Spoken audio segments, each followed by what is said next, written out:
d'envoyer, là c'est ce qui a été fait pour le projet, donc ce sera de la signalétique finalement. Ça c'est des prototypes avec des autocollants pour réutiliser les bandeaux. Mais il y a quand même 2,5 km, donc à voir si on réussit à tout réutiliser, mais en tout cas on voit que enfin pas le malheur des uns fait le bonheur des autres, mais en fait des déchets pour certains peuvent être des ressources géniales pour des étudiants qui n'ont pas trop de moyens et qui sont hyper créatifs. Et la façon là dont tu as convaincu tes clients, c'était de montrer les exemples que tu viens de nous montrer, qui étaient des prototypes d'étudiants, Ouais. ou c'est ça? Ouais, c'est ça. Et même le client lui-même était allé, aimer le propriétaire du bâtiment, en fait, c'est une école.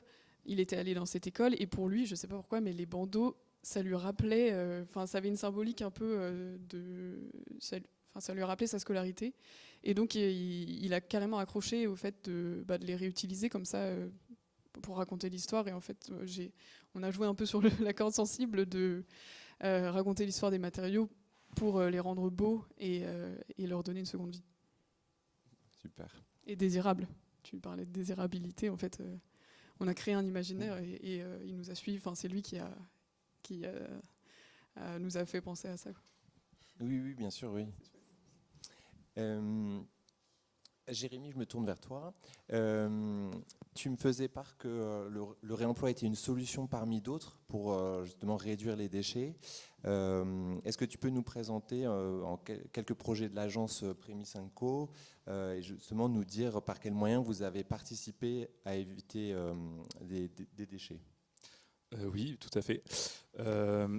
Justement, moi, alors, je vais peut-être pas parler de réemploi tout de suite, mais parce que je m'interroge toujours quand on a un client ou une maîtrise d'ouvrage qui nous dit, voilà, moi, je veux que vous fassiez un projet en réemploi, parce que c'est vrai que c'est quelque chose maintenant qu'on a l'habitude de faire, et donc on a cette demande, alors que le réemploi, c'est un outil, en fait, pour répondre à la question de la valorisation, enfin, en tout cas, sur l'impact des ressources qu'on peut utiliser dans la construction, et c'est pas forcément un outil qui est approprié à tous les projets, à tous les contextes de projets. Donc moi, je réinterroge toujours cette question quand elle m'est posée.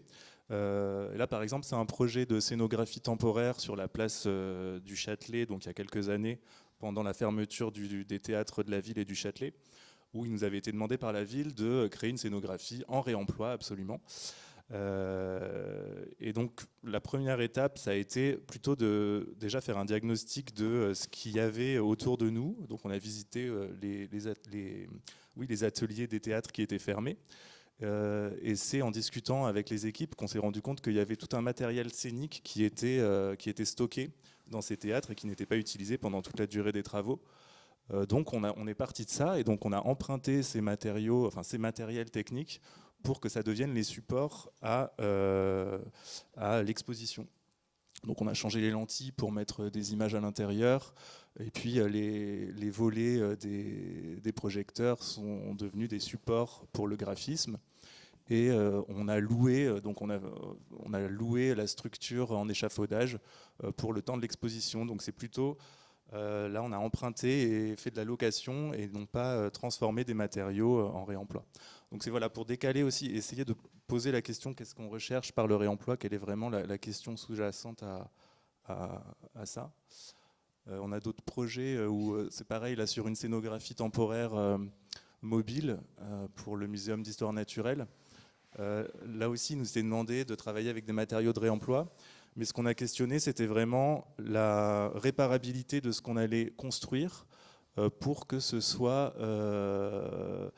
que ça puisse vivre le plus longtemps possible et être manipulé. Ça allait être manipulé par les enfants au quotidien, et c'est une scénographie qui se déploie et qui passe d'une école à une autre. Donc là, on a travaillé sur des cadres en bois avec des supports imprimés qui, eux, sont en carton alvéolaire et viennent se glisser dans les supports pour qu'ils puissent être remplacés régulièrement, notamment quand c'est exposé longtemps auprès des enfants. Il y a toujours, on a envie de pouvoir remplacer une partie qui aurait été détériorée. On n'est pas obligé de remplacer tout le panneau. Donc voilà, c'est des solutions qu'on propose et qui ne sont pas forcément... alors là, voilà, un projet vraiment à 98% en réemploi. Ça, c'est un peu le projet modèle, j'ai envie de dire. où on a travaillé donc là c'est le pavillon des étincelles, le palais de la découverte qui était fermé donc, au niveau du Grand Palais pendant plusieurs années. L'idée c'était dans le pavillon des étincelles qui a été construit par l'agence Construire. Nous on vient s'installer à l'intérieur et recréer l'ensemble des espaces d'accueil pour les enfants à partir du réemploi des matériaux du palais de la découverte qui étaient en travaux. Et donc là, on a vraiment créé un groupement AMO, maîtrise d'œuvre, entreprise, ce qui nous a permis de penser le projet dès les premières phases en intégrant les entreprises de construction qui, du coup, nous ont aussi orientés sur la manière dont on pouvait faire ou pas certains des mobiliers. Et donc ça, c'est vraiment, je pense, important dans le réemploi, dans les process de projet en architecture et en architecture intérieure, c'est d'arriver à décloisonner peut-être un peu les phases qui sont très normées et qui nous imposent de séparer la conception de la construction du chantier et qui sont autant de freins à la mise en place d'une démarche de réemploi. Et donc ça, c'est quelque chose, je pense, qui peut être important d'amplifier. Alors ça pose plein d'autres questions, mais en tout cas, sur ce projet-là, c'est ce qui nous a permis d'aller vraiment jusqu'au bout du projet. Je peux continuer. Mais oui, sur d'autres projets d'architecture intérieure, en fait, la plupart des freins qu'on a quand on fait des propositions de réemploi, même si les architectes avec qui on travaille sont aussi engagés sur ces questions-là. Donc là, c'est des projets d'aménagement. Nous, on s'occupe de l'architecture intérieure sur des projets de réhabilitation, là avec l'agence, avec l'atelier Philippe Madec. Et même si on propose des solutions de réemploi et que les architectes vont dans notre sens, les entreprises ne sont pas toujours à même de répondre à ce qu'on va dessiner, ou elles ne sont pas sensibilisées à ces questions, et donc pour elles, c'est très compliqué. Et je le vois parce que sur certains projets où on n'a pas été accompagné par des bureaux d'études spécialisés sur le réemploi, comme toi, c'est beaucoup plus difficile. Et là, donc sur ce projet-là, en l'occurrence, le foyer de l'enfance à Strasbourg, où on est accompagné par Cycle Up, qui fait la partie vraiment qui met de l'huile dans les rouages, qui s'occupe de la coordination, du suivi de chantier et du lien avec les entreprises. On arrive beaucoup plus facilement à mettre en œuvre toutes les idées qu'on peut avoir sur le réemploi de matériaux. Et ça, c'est vraiment fondamental. Même si la maîtrise d'œuvre est engagée, ça ne suffit pas toujours pour aller jusqu'au bout du projet, surtout sur des projets assez longs, sur plusieurs années, où on peut aussi s'essouffler, nous, en tant que concepteurs, quand on est face à des interlocuteurs qui remettent toujours en question ces choix-là. Merci Jérémy. Clara, je me tourne vers toi. Donc, Jérémy disait parfois c'était compliqué. Je sais que toi, tu as travaillé sur un projet où la maîtrise d'ouvrage était particulièrement sensibilisée et particulièrement intéressée pour mettre en œuvre du réemploi. C'est la Maison des Canaux, si je me trompe, oui. Qui est située donc sur le bassin de la Villette. C'est une maison qui accueille des associations dans les domaines de l'économie sociale et solidaire, c'est ça ? Est-ce que tu peux nous parler de ce projet et justement des savoir-faire qui ont été mis en œuvre, que tu as mis en œuvre avec des artisans ? Je crois me souvenir qu'il y a la menuiserie, du savoir-faire sur la pierre sèche et des savoir-faire liés au textile. Oui, en effet. Alors nous la démarche je suis heureuse d'être invitée ici parce que c'est effectivement par l'angle des savoir-faire souvent et peut-être aussi justement sur une approche qui serait plus de l'ordre de la filière. Si tu veux que je parle de ce projet, il faut avancer un petit peu. Et notamment du savoir-faire artisan, avec la possibilité et cette grande opportunité que t'offre le réemploi de matériaux, c'est-à-dire en fait d'aller vraiment fouiller dans les poubelles. On dit que c'est pas un déchet, mais malgré tout, il y a cette démarche d'aller vraiment identifier, refaire naître des objets grâce aux diagnostics qui sont faits par des acteurs comme Louise. Et ça, c'est vraiment... sinon, ils passent complètement en dessous des radars, on voit rien et ils disparaissent. Et là, c'est leur redonner une vie. Et donc, dans cette perspective-là, sur la Maison des Canaux, c'est une commande de la ville de Paris pour réhabiliter... tu peux peut-être... pardon. Pour réhabiliter, du coup, c'est plus loin. Voilà. Voilà, on la voit ici, l'ancien siège de gestion des canaux, dans lesquels on a pu mettre en œuvre des formidables luminaires de Cataba qui étaient à l'époque en train de naître. Et donc c'est un projet que la ville de Paris a voulu pilote et qui a voulu expérimenter sous toutes ses formes. C'est en fait le fait de sourcer les matériaux dans un circuit court. Donc on est dans un rayon de 30 km, que ce soit pour les savoir-faire ou pour les matériaux eux-mêmes. Donc ils ont été glanés alentour pour faire de la charpente, pour faire de la charpente métallique, pour faire de nombreux... peut-être tu peux avancer. Là, par exemple, c'était la réhabilitation d'un métier qu'on a un peu oublié, qui est le métier de tapissier. C'est ceux qui font les rideaux, c'est ceux qui doublaient comme ça les intérieurs avec des tapisseries. C'est un métier très ancien, puisque c'était pratique qu'on avait depuis le Moyen-Âge dans les châteaux. Et c'est pour venir isoler tout l'étage de manière assez technique, qui est resté occupé tout le temps du chantier.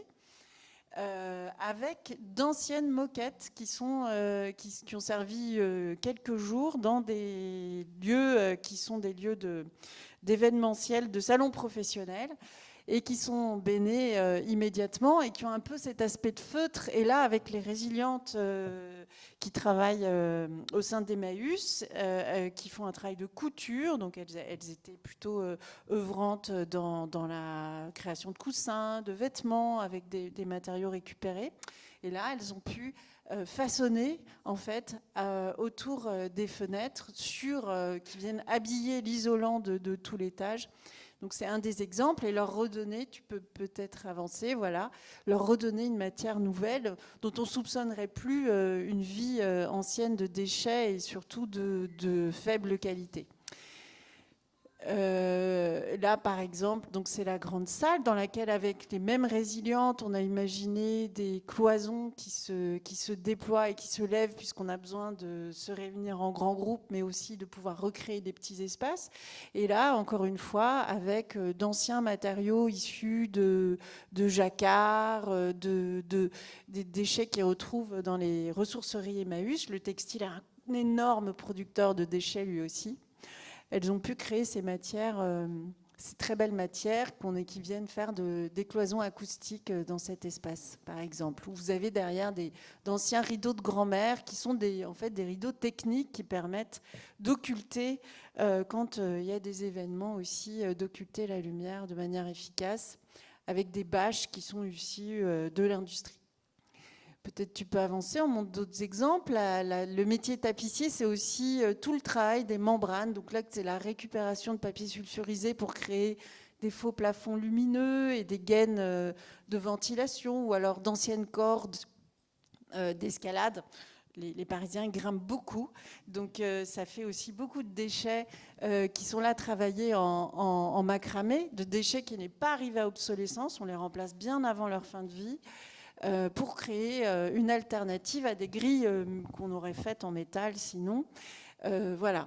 L'idée, c'est en fait de prendre, de recréer des esthétiques de partir du matériau lui-même, du savoir-faire qui est là. Donc, comme dans votre cas, on a pu monter une équipe, le marché était fait de telle façon que les architectes et les artisans formaient une seule équipe.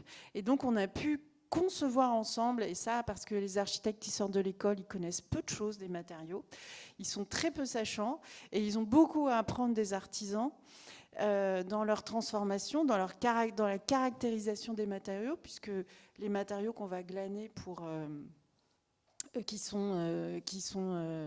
qu'on va pas acheter sur catalogue, il faut en redéfinir toutes les propriétés. Et voilà. Ensuite, on va s'intéresser à des sources différentes. Par exemple, tu vas en parler, s'intéresser au métal. Tu parlais des éléments métalliques. Le métal, c'est un matériau qui est particulièrement impactant. C'est un produit minier. Les désastres sont colossaux et les consommations croissantes. Donc, il y a urgence à venir valoriser. C'est un matériau précieux d'une extrême qualité et on a tendance à à le considérer comme un produit de grande consommation, ce qu'il n'est pas du tout.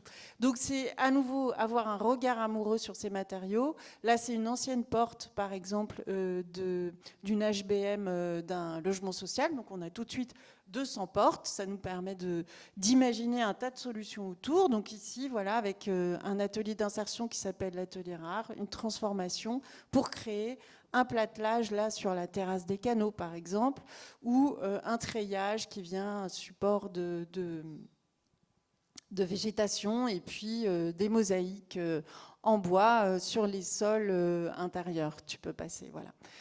Pour revenir boucher, en fait, venir faire couture aux endroits où on a démoli les murs à l'intérieur et signifier cette histoire. Tu parlais tout à l'heure, on a besoin de récits communs. Parce qu'effectivement, ces pratiques, elles ne sont pas faciles tous les jours.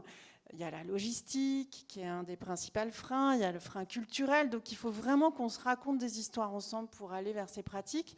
Alors, ce n'est pas généralement vous, cher public, qui sont durs à convaincre, parce que souvent, c'est l'industrie du bâtiment qui n'a pas envie de changer, puisque elle fait son beurre, elle fait tout son modèle est basé sur un modèle extractiviste. Donc plus on va extraire de matière, plus on va produire, et plus on va... Et si on casse cette chaîne en faisant de l'économie raisonnable et circulaire, qui est le bon sens, évidemment, on va à l'encontre de ces systèmes de profit. C'est aussi ce qui crée un frein particulier. Peut-être on peut terminer... avec justement, alors tu vas peut-être un peu vite, pardon.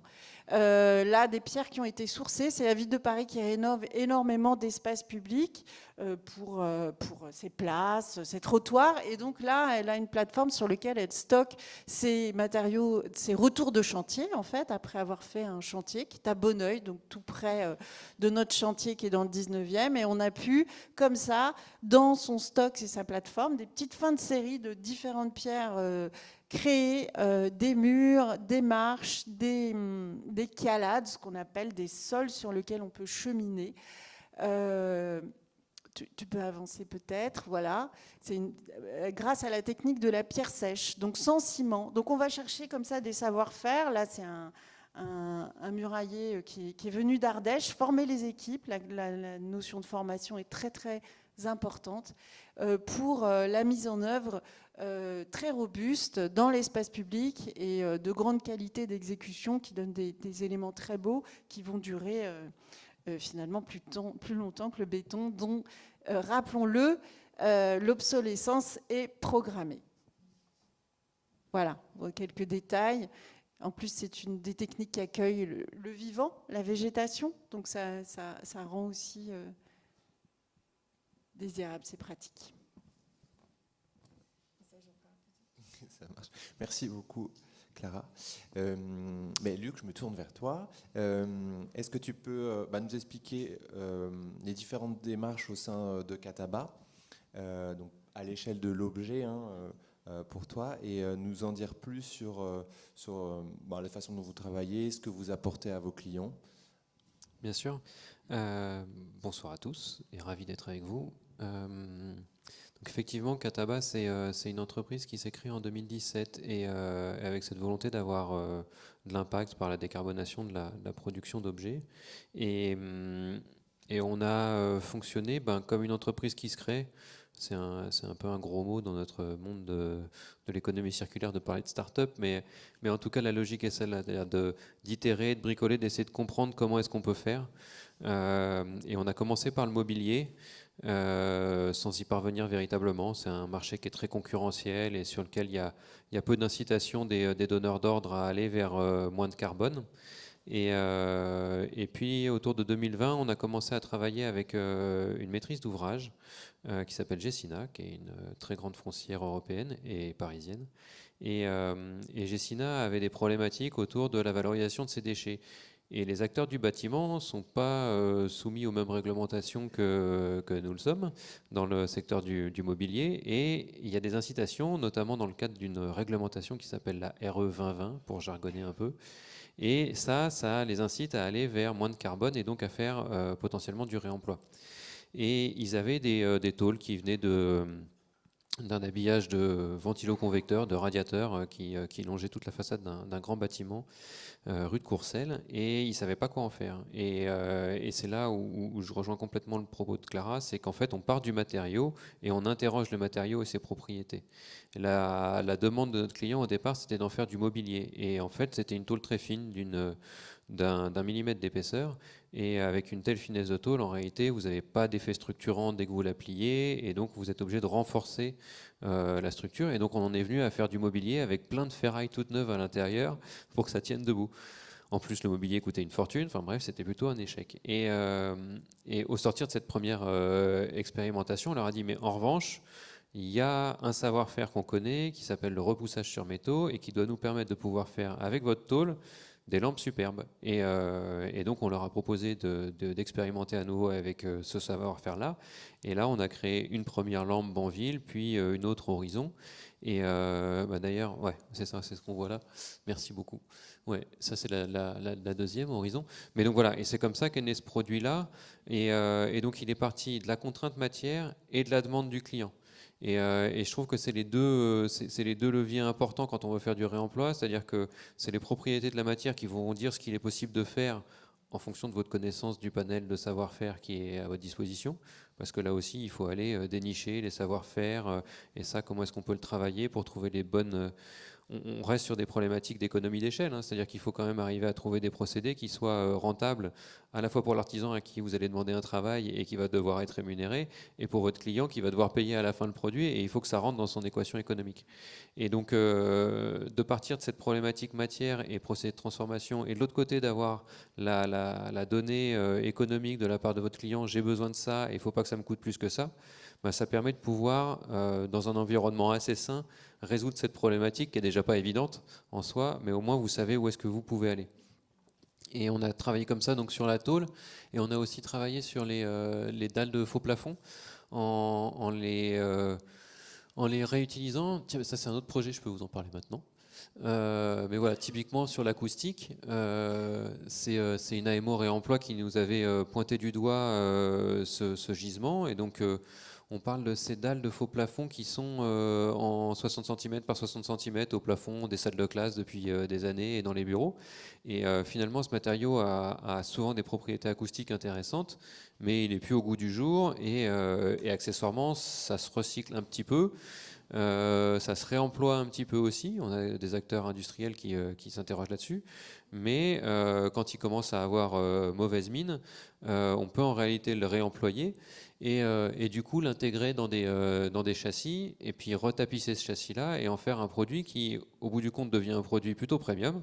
On est sur le haut du panier des produits acoustiques, mais ce qui nous permet aussi de pouvoir trouver les équilibres économiques, puisqu'on a plus de main-d'œuvre, des savoir-faire, de tapissiers, de menuisiers qui interviennent. Mais comme on est sur des produits plutôt premium, et ben on arrive à trouver l'équilibre économique. Et donc quand on voyait tout à l'heure les lampes ou les produits acoustiques, c'est des produits qui sortent grosso modo entre 20 et 30% en dessous du prix du neuf.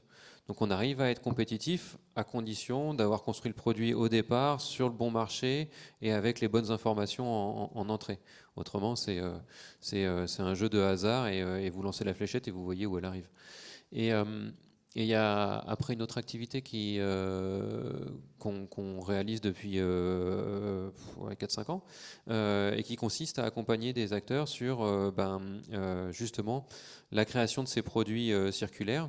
Et donc on va partir de notre déchet, ou plutôt du déchet de notre client, se poser la question de savoir quels sont les procédés qui vont nous permettre d'en faire une matière première secondaire. Donc on va potentiellement démanteler, enlever des isolants acoustiques, décaper, découper les angles sur une cassette métallique pour retrouver une tôle.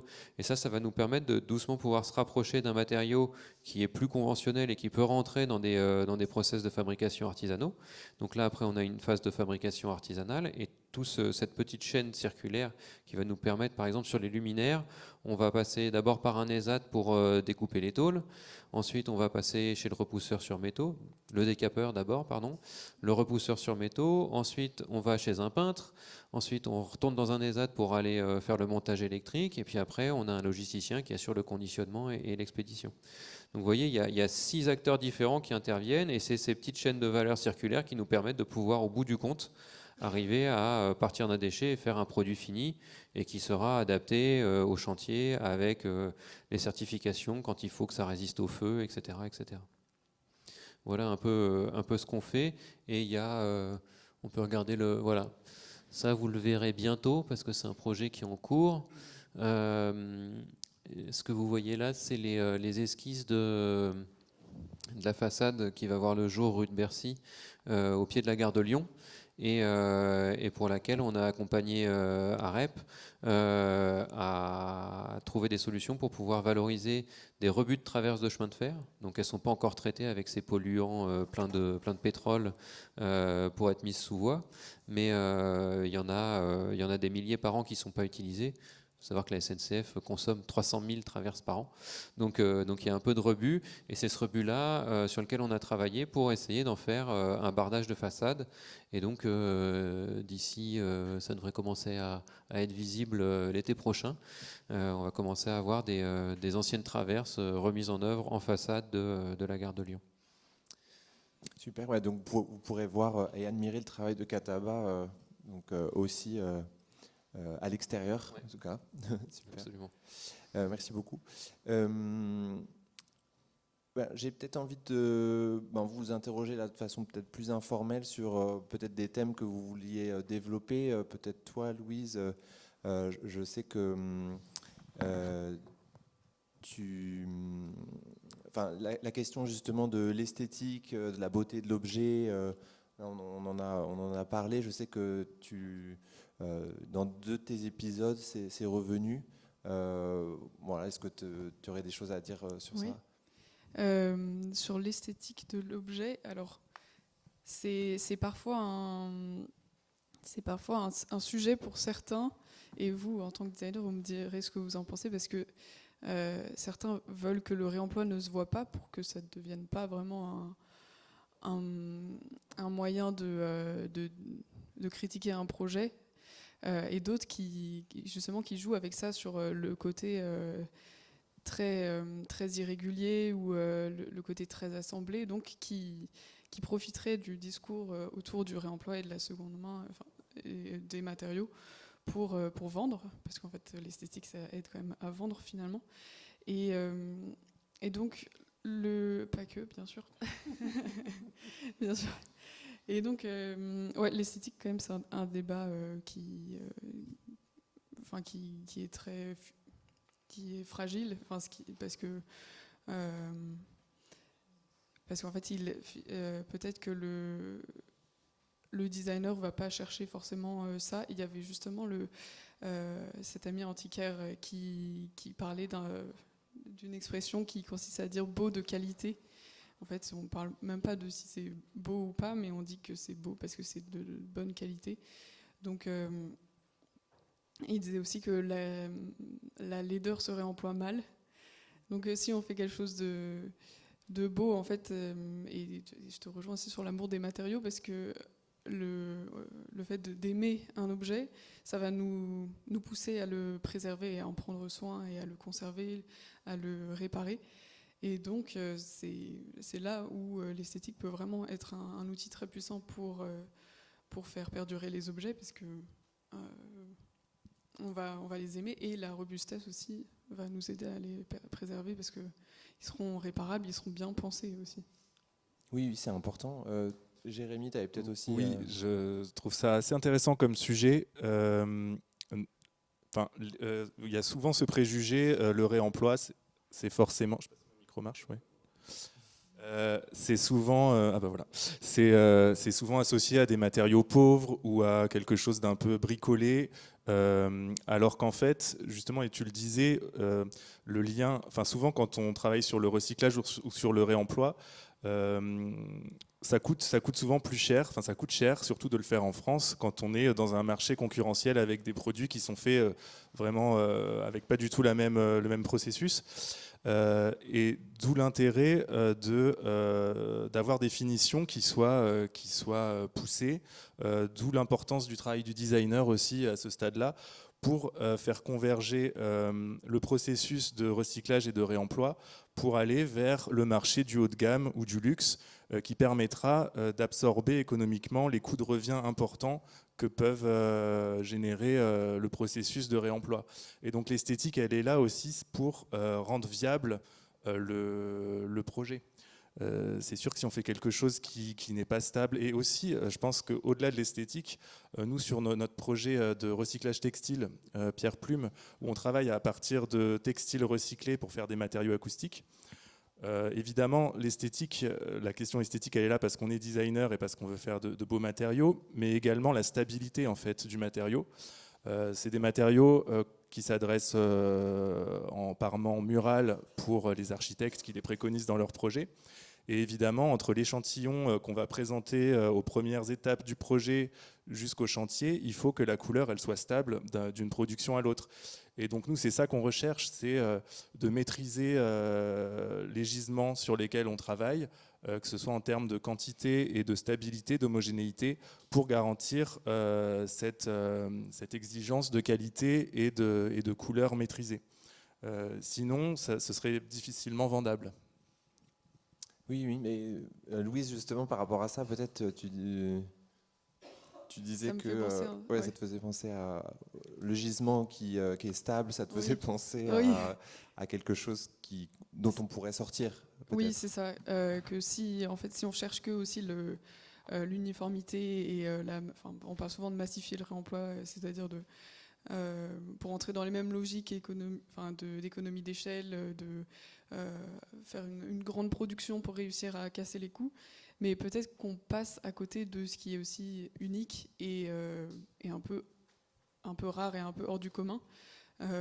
Quand on fait un diagnostic du bâtiment, en fait, on va peut-être pas regarder les choses qui seront probablement moins appréciées par le grand public, alors que peut-être qu'elles représentent en fait finalement une masse énorme de matériaux qu'on pourrait économiser et même de carbone qu'on pourrait économiser. Donc si on se concentre que sur la réplicabilité et l'uniformisation, on risque de passer à côté et c'est ce que disait aussi cet antiquaire, si on veut des sanitaires qui soient tous blancs, tous suspendus, parce que c'est ce qui se vend bien maintenant, on passe à côté de ceux qui sont sur un pied beige des années 70 et qui vont peut-être revenir. Donc la mode, c'est un peu le pire ennemi du réemploi, mais le meilleur ami des antiquaires. Et finalement, nos métiers sont très proches parce qu'on a cette passion pour les choses anciennes et qui ont une patine, qui ont déjà eu une vie. Oui. Ouais, je rebondis là-dessus parce qu'effectivement, l'antiquaire, en fait, il prolonge la vie du produit et juste, on a eu la chance de bosser avec l'ADEME et une agence d'éco-conception formidable qui s'appelle la Coopérative Mu. Les ordres de grandeur, ils sont tout simples. Si vous doublez la durée de vie d'un produit, vous divisez par 2 son impact carbone. Donc, on comprend bien que si on veut aller... nous, on doit diviser par 5 notre impact carbone petit français d'ici 2050. Donc on comprend bien qu'on a déjà un levier important rien qu'en prolongeant la durée de vie des produits. Et si on parle des produits manufacturés type ameublement, on va avoir grosso modo 80% de l'impact carbone qui va être lié à la matière première. Donc voilà, c'est pour ça que c'est pas du tout anodin de faire du réemploi, parce que c'est pas un sujet de transport en fait. Le transport c'est 15% de la problématique. Donc je trouve que c'est des données qui sont assez parlantes et qui permettent déjà de situer un peu la problématique pour comprendre tout l'intérêt du réemploi. Oui, c'est pas le transport, donc tu veux dire c'est pas forcément l'ultra localité qui va jouer, mais plus l'économie de matière, dans le projet, parce qu'effectivement, quand je parle de transport, Les transports sont un sujet à l'échelle de nos émissions collectives, mais dans les émissions liées à un produit, une table, 15% des impacts carbone vont être liés au transport des matériaux pour la fabrication de la table et sa vente. Donc c'est ce transport-là dont je parle. Oui, parce qu'effectivement, l'aspect local, il est aussi très intéressant. Et ça, on l'a vu, par exemple, dans le projet des canaux, Clara, où tu nous as montré en fait tous ces savoir-faire, ces transmissions aussi de savoir-faire d'artisans vers des personnes qui ne maîtrisaient pas, j'imagine, le savoir-faire et qui ont appris. Donc il y a aussi toute une culture, beaucoup de valeurs aussi qui sont apportées par ça. Oui, tout à fait. Et c'est aussi l'idée qu'on puisse justement réactiver, parce qu'on parle souvent, effectivement, là, tous les acteurs du réemploi, ils sont souvent rappelés à l'ordre sur la question de la massification. C'est bien joli tout ce que vous faites, mais c'est très anecdotique et fort minoritaire par rapport à voilà, les énormes besoins en logement, en tout ça. Et donc, c'est vrai que les besoins sont importants. Enfin, après, il faudrait les réévaluer toujours. De quoi avons-nous besoin réellement? Mais il y a cette dimension aussi d'implication et de responsabilité de l'ensemble des acteurs de la construction et de l'environnement bâti, ceux qui font la ville, dans l'économie locale et dans la création aussi de valeurs qui ne seraient pas que marchandes, mais qui seraient du travail de qualité pour ceux qui transforment. Il se trouve que là, comme tu disais, on est dans des esthétiques d'assemblage, un peu comme sur des matériaux traditionnels, mais on peut le faire là avec des matériaux qui sont un peu dévalués. Quand on parlait tout à l'heure des dalles de faux plafond, c'est pas un matériau noble. Il a été fait avec un matériau qui est peu considéré finalement. C'est plutôt pratiquement un rebut avant même d'être posé quand on le regarde. C'est ni beau ni rien. C'est très impactant pour les milieux, mais par le geste que vous allez proposer dans la remise en œuvre et par la valeur aussi que vont rapporter ces personnes dans leurs gestes pour refabriquer. Voilà, là c'est aussi une richesse qui est créée, et l'intérêt de pouvoir faire appel à des savoir-faire. Donc nous, on a beaucoup travaillé avec des entreprises d'insertion, mais aussi on a créé des modules de formation par le faire à ces métiers-là, parce que aussi justement on a besoin de créer cette culture commune autour de ces matériaux pour les rendre à nouveau désirables dans leur transformation, mais aussi auprès de nos camarades concepteurs, architectes, maîtres d'œuvre, maîtres d'ouvrage, c'est-à-dire commanditaires d'un bâtiment. Toutes ces personnes-là, elles ont besoin de se convaincre elles-mêmes. Une fois qu'elles y goûtent, souvent elles y prennent goût, mais il faut ce premier pas, ce frein culturel dont parlait Louise tout à l'heure, qu'il faut pouvoir lever. C'est pour ça qu'à une échelle assez locale, c'est des choses qui fonctionnent mieux, en fait. Il y a un plaisir aussi d'échange de la matière, de sa transformation locale. Tu parlais tout à l'heure du passage de main en main de ton matériau qui est à nouveau valorisé. C'est vraiment des pratiques qu'on avait. Vous savez qu'à Naples, par exemple, un gant, il passe encore chez une dizaine de femmes dans la ville en étape de couture, parce qu'il y en a une qui sait faire la couture ici, l'autre qui sait faire telle découpe, et c'est produit localement. Ça veut dire qu'on ne va plus avoir forcément besoin de créer de grandes usines qui vont massifier, sur lesquelles tous les camions vont se diriger, avec une mine qui va pouvoir amener toute la matière, mais on va pouvoir à nouveau produire en ville et en proximité. Et ça va en proximité des déchets qu'on produit. La ville, elle produit aujourd'hui beaucoup de déchets, mais elle produit quasiment rien, à part des services et des Airbnb et donc des commerces qui sont nécessaires à la vie d'une ville, mais elle produit très peu d'objets, en fait, et très peu de valeur autre que du service. Si je peux rebondir sur ce que tu dis, Clara, ce qui est intéressant, c'est que en fait, on se décale du process linéaire et industriel, donc qui suppose de faire rentrer effectivement ces matériaux déjà manufacturés, standardisés dans des chaînes qui sont là pour produire des milliers et des milliers, et en réalité des centaines de milliers de pièces. Mais ce décalage-là suppose pas nécessairement qu'on vienne faire appel à des savoir-faire ancestraux qui sont entre les mains du dernier vannier de la vallée de Chevreuse. En réalité, on a, avec les outils numériques, des outils qui permettent de travailler de façon sérielle et de pouvoir atteindre des économies d'échelle qui rendent les produits compétitifs face à des produits industriels. Si tant est qu'on ne soit pas en train d'essayer de faire de la concurrence à Ikea, j'entends bien, mais donc c'est-à-dire pas à tous les produits industriels, mais à un certain niveau, en fait, des découpes laser, des presses numériques, il y a tout un tas d'outils qui sont en réalité disponibles dans des manufactures qui vont, pour vous donner un ordre de grandeur, faire 10, 20 personnes et 2 à 5 millions de chiffres d'affaires. Voilà, c'est des entreprises qui sont hyper courantes sur le territoire, mais qui sont, elles, capables de transformer de la matière, si tant est qu'on la leur ait un peu préparée, et de pouvoir trouver des vrais niveaux de rentabilité. Oui, surtout que la plupart des savoir-faire, ils sont déjà là en fait. On a heureusement voilà, toutes ces échelles de production et de savoir-faire et de transformation, elle n'est pas détruite complètement. Donc, le rôle de la machine dans le rôle de l'artisan vis-à-vis de la machine et est-ce qu'on peut faire du réemploi? Est-ce qu'on peut l'industrialiser, le réemploi, à ton avis?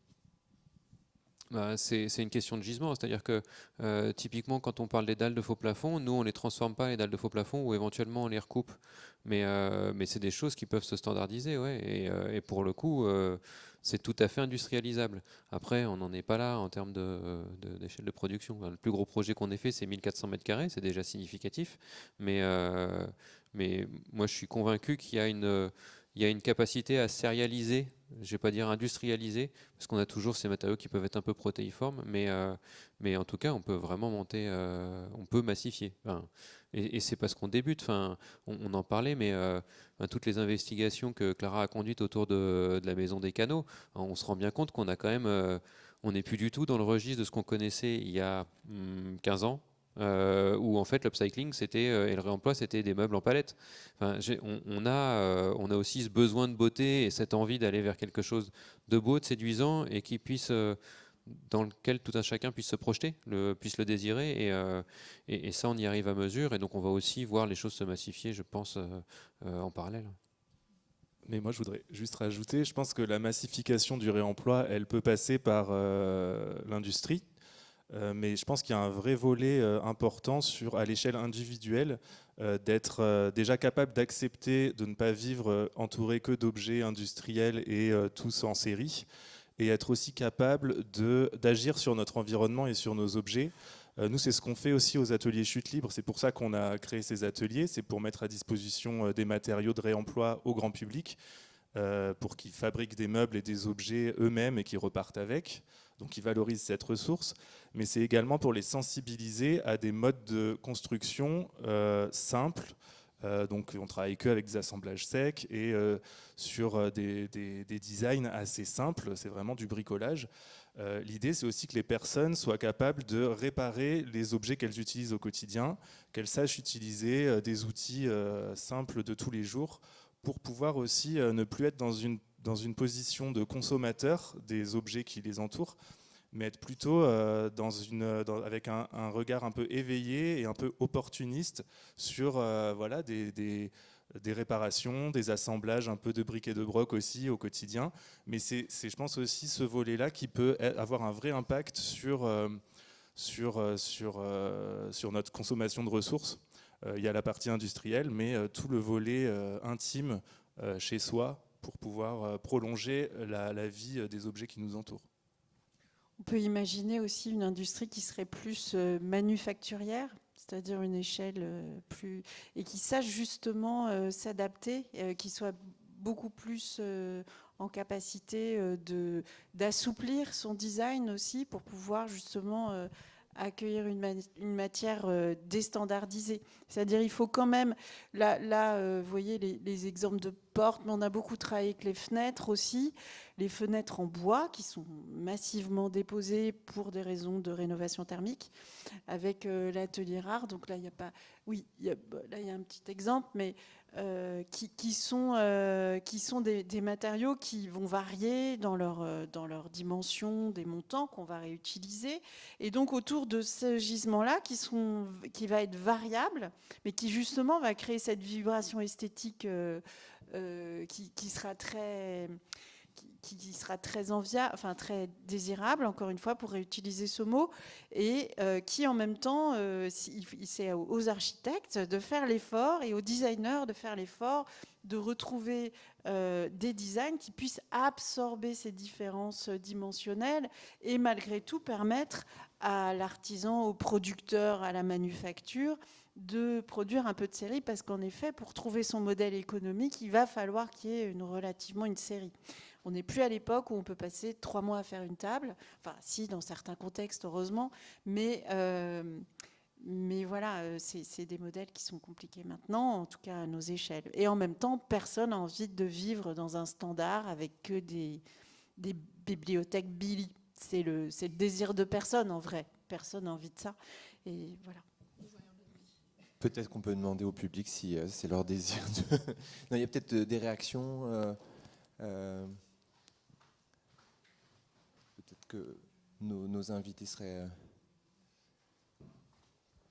Est-ce qu'il y a des designers dans la salle ou pas? Est-ce qu'il y a des designers dans la salle?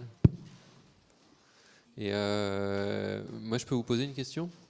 Est-ce que quand vous pensez à un objet, vous commencez par penser à la matière avec laquelle vous allez le faire et aux procédés par lesquels vous allez le faire, ou est-ce que vous commencez par penser la forme?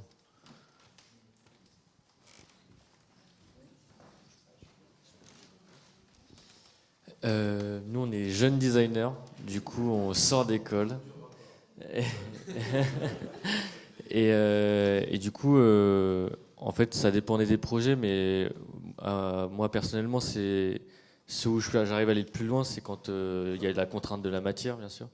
Et je trouve ça même un peu une perte de temps d'essayer de dessiner avant d'avoir les matériaux, étant donné que les contraintes, elles ne sont pas ici avant, quoi. Voilà. C'est pas une question, c'est une remarque-question. On parle de gisement à base de déchets, donc de difficulté d'avoir des gisements, mais il y a quand même des gisements qui sont quasiment inépuisables et qui sont des formes de déchets. On pense aux coquillages, on pense aux algues, on pense aux produits de l'extraction agricole, on pense nous on travaille au Mouvement national sur le sédiment marin, c'est 14 millions de tonnes par an de sédiment marin. Donc il y a le gisement en effet issu de nos poubelles, j'allais dire pour faire simple, où c'est un gisement limité, mais il y a aussi de très très nombreux gisements qui sont à exploiter, à découvrir, à transformer, et qui sont quasiment inépuisables et qui sont à l'échelle industrielle. Donc il ne faut pas s'arrêter à l'idée simplement que le gisement, c'est ce qui est limité. Il y a aussi d'autres à aller chercher, à aller voir, à aller expérimenter.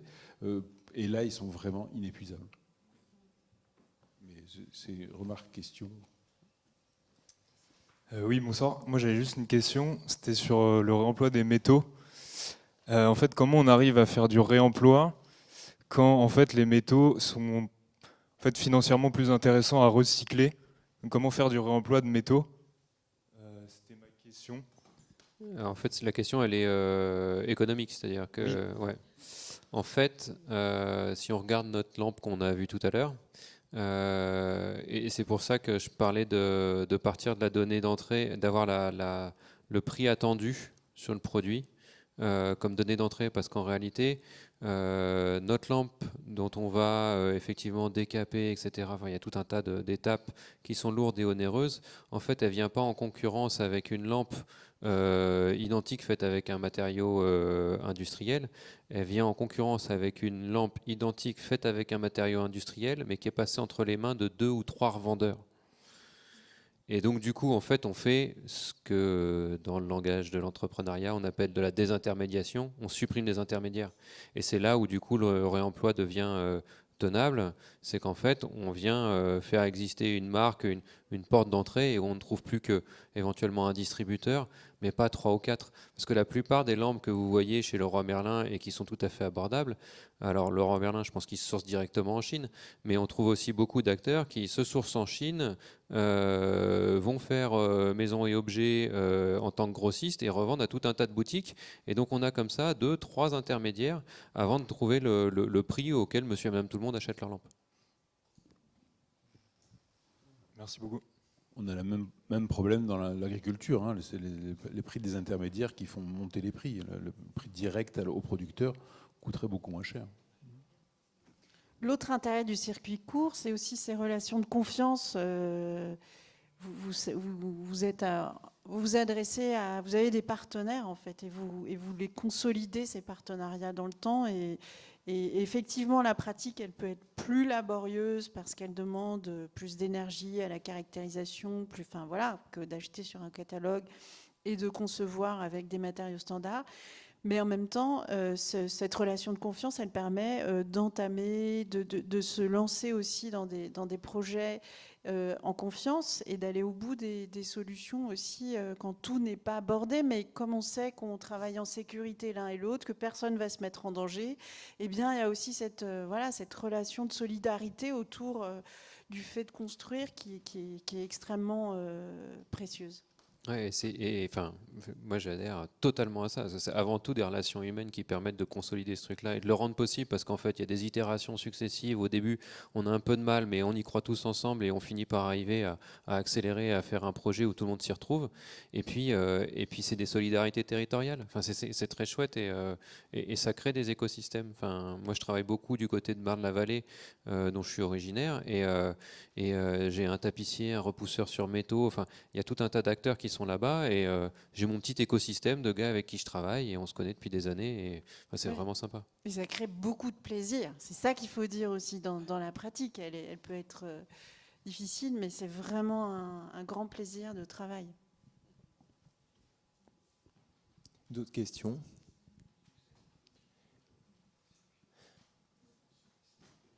Merci beaucoup, c'était passionnant. Merci à tous les 4.